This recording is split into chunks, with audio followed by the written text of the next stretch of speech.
part of a group can be a wonderful thing.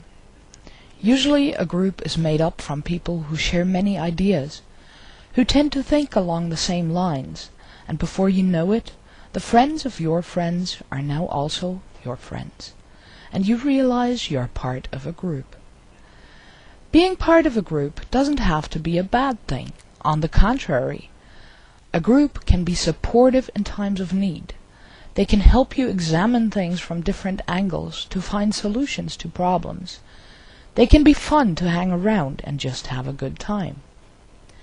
Occasionally, though, you will find yourself in a group where suddenly you are expected to accept statements as truth without being allowed to question them.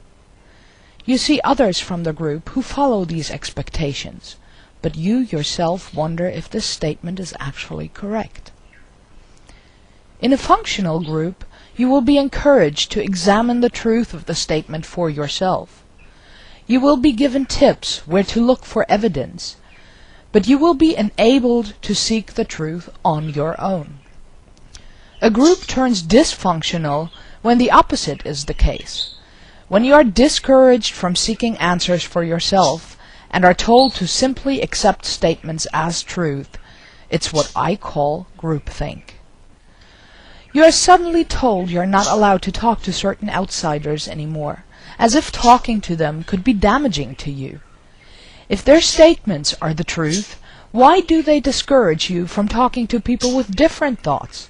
Do they think you are so weak a mind that you cannot determine truth on your own?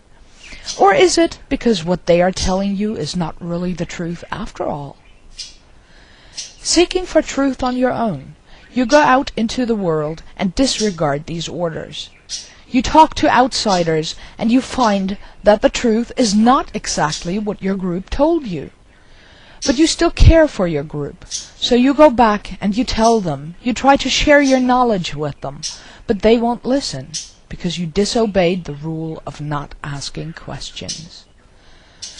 You are disappointed because you thought your group was open-minded and supportive of the truth, and you find out that actually they are not, so you decide to leave. But it's not over. You have now become the enemy. You are accused of treason. Members of the group follow you, and while within the boundaries of legality, they try to use your own weaknesses, which you bared to them because you trusted them, against you. You know they are talking about you behind your back.